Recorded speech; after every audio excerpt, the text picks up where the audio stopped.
The Woman in Black by Susan Hill. Now, last year's questions on The Woman in Black were as follows. Question 7. How does Hill create tension and suspense in the second chapter, A London Particular? Or question 8. How does Hill present children in The Woman in Black? How do you think children add to the sense of horror in the novel? And can I just emphasise, this is the higher tier, so the questions would have been different for the foundation tier. And I'm addressing higher tier really in this video. But what I say about The Woman in Black will be relevant for either tier. Just interesting to look at what the examiners say about how candidates have answered the question. So from last year, the examiner's report commented on the fact that lots of candidates choose to write about The Woman in Black, which is good and bad. Examiners like to see a range of different texts addressed. It's interesting for them when they get different texts. It says that candidates readily engage with a ghost story and the ideas of a gothic nature, but you do need to remember it says that there are differences between the book and the film. I'm actually not really going to talk about the film today, particularly obviously the Daniel Radcliffe film, because it is so different from the novel that it is really unhelpful in many, many ways. You're much better off rereading bits of the novel than watching the film again. I would strongly advise you not to watch the film as part of revision. Now, it says question 7, the one about tension and suspense in the second chapter, was really popular. Everyone went for that one, and I would advise you to go for the question that gives you a chapter, if at all possible. It does not mean you cannot refer to other parts of the novel, and you must refer to. Don't just say this is foreshadowing, say what it foreshadows. Actually link up moments in that text with other moments. For example, there's the travelling in the train, and you can link it with other journeys in the rest of the novel. The journeys in the Pony and Trap. You can show how there's mirroring going on. It does say in the examiner's report here that they pointed out that train journeys are potentially disastrous. In the 19th century, there were a lot of train journeys, and there were some bad accidents because train was a new form of travel. The Woman in Black is located, it seems, in the early 1900s, but of course train travel was still relatively primitive. Dickens wrote a very famous ghost story called The Signalman, which is all about, obviously, a train journey. And he's written elsewhere about train journeys in very, very sinister and negative ways. He really wasn't very fond of the train. That's quite interesting. It also says for question 7 that those who were doing not so well, and we'll come on in a minute to band 3, what they tended to do is they referred to techniques. They gave an example and then made a brief comment about negative connotation or tension or suspense. So this creates suspense, and then they moved on to the next one. Now that, where you're not really digging around in the context or the meaning of the quotation, is not going to get you the higher marks. So you often ended up in a low band. But better candidates, it says, explained the effects of the devices and identified other ways, lots of ways in which tension and suspense is built up. So you can think about short sentences, you can think about dialogue which builds up suspense. The way that Hill is always delaying information builds up suspense so that we're left wondering and we have to turn the page to find out what exactly had gone on. Also, it says that if you group your ideas, if you put your ideas together, and if you're selective in your ideas, then you're going to get a better grade. In short, you do need to spend a bit of time planning for this answer and allow the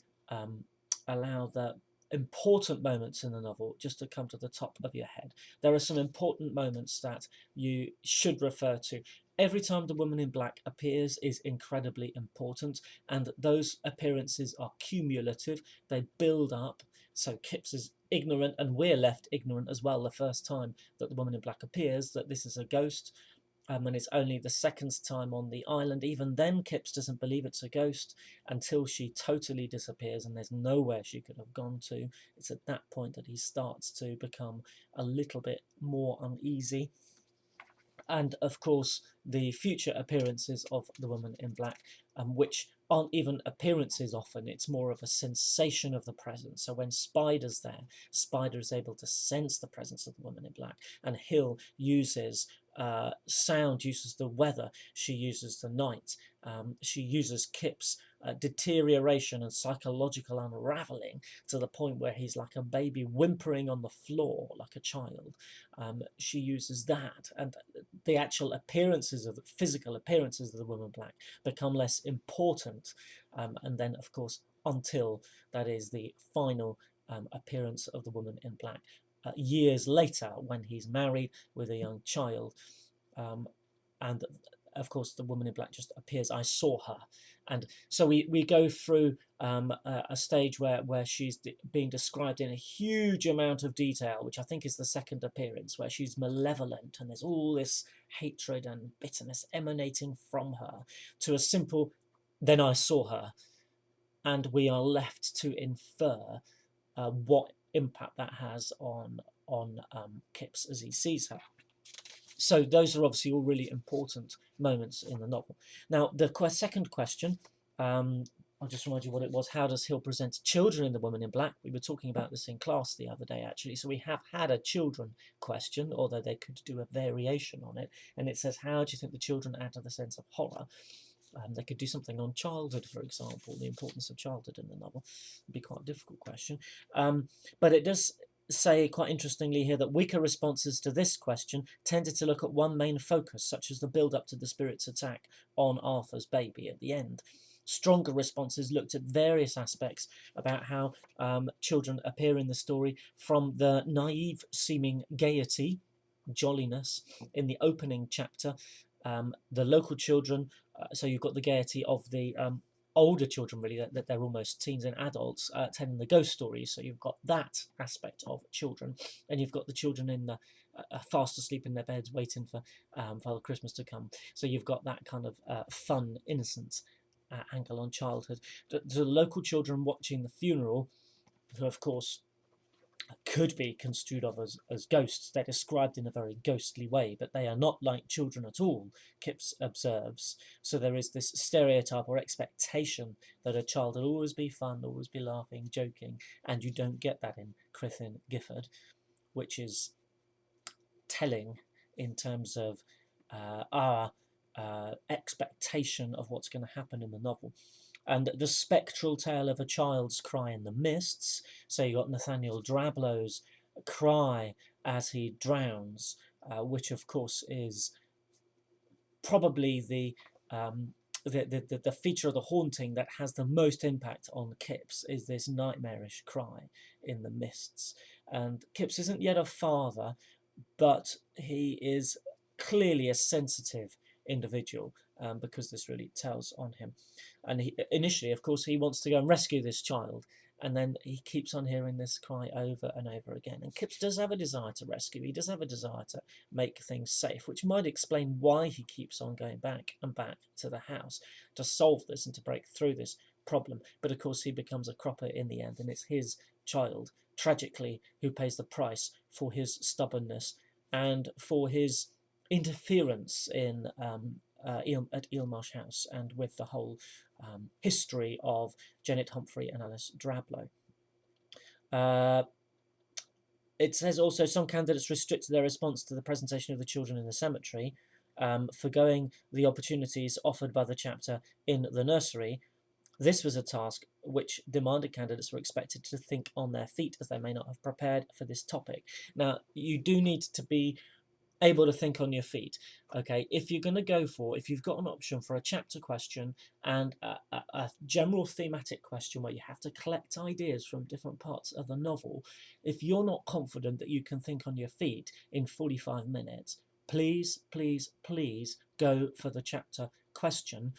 But remember, if you do the chapter question, don't not refer to other parts of the novel. So you need to get a balance. But in practices with our class, at least, I have seen some of even the strongest candidates who know the novel best um, not doing justice to an overarching thematic question. I know that if you had more time, you could do brilliant justice to it, but I know that within the time constraints of an exam, you need to be a little bit sensible and not too ambitious.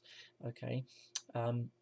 Just to say on the child theme, and I thought about this since we were talking about it in the lesson, that in the nursery, while it doesn't have any children in, because you've got those very detailed descriptions of child's toys, that is very powerful and very evocative.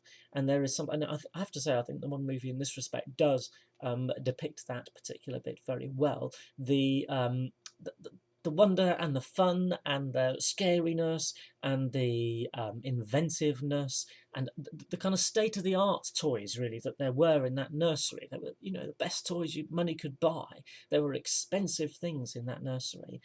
Clearly, Alice Drablow provided for Nathaniel everything that he could want to an extent, although of course he would have been very lonely in that house, and she wasn't his mother, and that's the reality of it, which is we know now through modern science that through neuroscience and simple common sense really, that if at all possible a child should always be brought up by their birth parents, and if they're not, then they always have that void, that emotional void, and that sense of rejection deep within. So not only did Janet Humphrey have this deep sense of rejection, which Hill is suggesting metamorphosed into supernatural powers and the desire for revenge that was completely irreversible, completely implacable, completely unstoppable. Hill's suggesting really that comes from a mother's love turned sour and thwarted by those who were nearest and dearest to her. And of course is very representative of many mothers who would have had to or forced to give up their children simply for social reasons and to avoid social disgrace, and because it just wasn't accepted in society. Okay, what I want to do now is just talk briefly about, and not for too long, about an answer. I'm going to read you out an answer which is a very low band answer, and then we're going to talk about how to move it up to a higher band. So this question is not one from last year, it's how is a sense of terror created. I'm going to read you the whole answer all the way through, first of all. One way that Hill creates a sense of terror in the novel is with the weather. Pathetic fallacy is used to help create a sense of evil. I felt that the air had dampness in it and that it was rather colder. This helps the reader to get involved in the book because they will feel they are actually there. Another way that Hill creates terror is with the dog Spider. Spider was at the door, growling the same low growl as the night before. Animals can sense the presence of non-material beings, and because Spider is growling at something that isn't there, it gives the reader the idea that something bad is about to happen. Hill also creates terror in this chapter through the character Arthur Kipps. I stood hideously afraid, rigid with fear, in a turmoil of nervous apprehension. When we see the fear of Arthur written down in the book, it also makes us afraid for the character. The reader knows that something bad is about to happen in the story, even if the character does not. In this chapter, there are many other examples of terror. For example, the door to the nursery. The door to which there could not be a key, that door was now standing open. As we read earlier on in the chapter, it tells us that Kipps could not get the door open, no matter how hard he tried. Now to find that the door is now mysteriously open helps to create the sense of terror because we know that the woman in black has opened the door. The noise in the house that Kipps continues to hear creates terror for the reader because the noise cannot be explained. And then from somewhere within the depths of the house, I heard a noise. To the reader, this would create a sense of dread. A noise that could not be explained would terrorize some people because there is no logical reason as to why the sound is there. It also creates terror because of what the character is feeling. My throat felt constricted and dry and had begun to shiver. It makes the feelings of the character come alive, and it makes us feel exactly what they are going through. Now, just to say that the mark scheme for this the marking on this, because this is an exam answer which has been marked, so I know exactly what it would have been graded, is all band 3, and it's been given 15 out of a possible mark of 30. Now, can I also just say at this point that the Unit 1 for literature is also marked for spelling, punctuation and grammar, and there are 8 marks in that paper for spelling, punctuation and grammar. Please make sure that you allow time to check through for your accuracy. So you're given 30 marks for the Woman in Black answer, 30 marks for whatever modern prose drama text you're doing, 30 marks for your cultures answer, which for our centre certainly is Mice and Men, and then you get 4 marks for the Woman in Black and 4 marks for Mice and Men for spelling, punctuation and grammar. If I get a little bit of time, I might do a separate video on that. But essentially, you need to make sure that you're communicating clearly to the examiner. So your spelling must not obstruct the meaning of your writing. If there are words which are spelt so poorly or so strangely that the examiner has to stop to figure out what they might be, that is obstructing the meaning. All right. If your punctuation is so limited, is so non-existent that there are no full stops anywhere, and that you don't capitalize your names, for example, or you're not capitalizing starts of sentences, again, it will slow the examiner down, and when they come to reflect on spelling, punctuation and grammar, they will not be able to give it 4 marks. All right, it's likely to get something like 2 or 3 marks. Okay, it's unlikely that you're going to be able to achieve 4 marks, but you certainly do not want to get 2 marks, and so you want to ensure that you are writing accurately. Now, just to come back to this answer, it got a band 3, it got the top of band 3, all right? For a band 3, it says that you need to have a sustained response to task. Now, this is nearly 2 sides, so that does fit into the sustained, but of course it's not long enough for a better answer. Thirdly, it says a sustained response to the text. The candidate talks about the chapter. I think the question was actually, how does Hill create a sense of terror in the nursery? Or something like that. I was trying to find the exact question and I couldn't. But they deal with the chapter, and they also refer to, they quote quite a lot. So there is definitely a sustained response. Then it says effective use of details to support interpretation. That's certainly true. We have 1, 2, 3, 4, 5, 6 quotations, and they're all good quotations. To be honest, 6 quotations or 8 quotations will do you if you're doing enough with them. This candidate isn't doing enough with the quotations. Explanation of effects of writers' use of language, form, structure on readers' audience. We do have explanation. Sometimes we get some quite good explanation. And I've got the examiners ticked where they like the points that are being made. So it says spiders at the door, growling the same as growlers the night before, and was can sense the presence of non-material beings because spider is growling, gives the reader the idea something's about to happen. That gets a tick. All right. Similarly, the comment, the marvellous quotation, I stood hideously afraid, ... by the way, rigid with fear, ... in a turmoil of nervous apprehension. When we see the fear of Arthur, it also makes us afraid for the character. It's a simple point, but it is an explained point. They haven't unpacked the language as they ought to have done. And then understanding of ideas, themes, attitudes, feelings. This candidate has got all of those things. They've achieved all of that, all right, in the answer. But what they haven't done is moved up to band 4. Okay, now if you're looking to get a solid answer on Woman in Black, even if you're not ambitious for the very, very top, you need to make sure that you achieve what it says in band 4. It says you give a considered response to the task, you give details are linked to the interpretation, that you appreciate the writer's use of language and form, and that there's thoughtful consideration of ideas and themes. So for example, where the candidate's quoted, I felt the air had a dampness in it and that it was rather colder, all the candidate has managed to come up with is this helps the reader get involved in the book because they will feel they're actually there.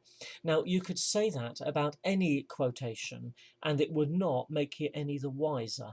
They've not shown they understand the quotation in any way. There's no reference to the air or the dampness and colder as a comparative colder, so colder than it was before. But also this word dampness, I would want to home in on. And I would talk about the connotations of dampness. So you say dampness has a connotation of abandonment and neglect. If a house is damp, it is going to fall down. Dampness is a really serious problem in a house. The air having a dampness in it also suggests poor health and sickness and decay, and it also just gives an unpleasant atmosphere. By the time you've said that, you've said enough to hit your band 4 and you should move on. The quotation, Spider was sat at the door growling the same low growl as the night before, made a good point about it, but if you wanted to talk about the structure of the novel, you could say how this that Hill is reminding the reader of the night before, and that this is a build-up and this is a cumulative effect of terror, that gradually, night by night, Kipps is going to be reduced to a whimpering child. The quotation, I stood hideously afraid, rigid with fear,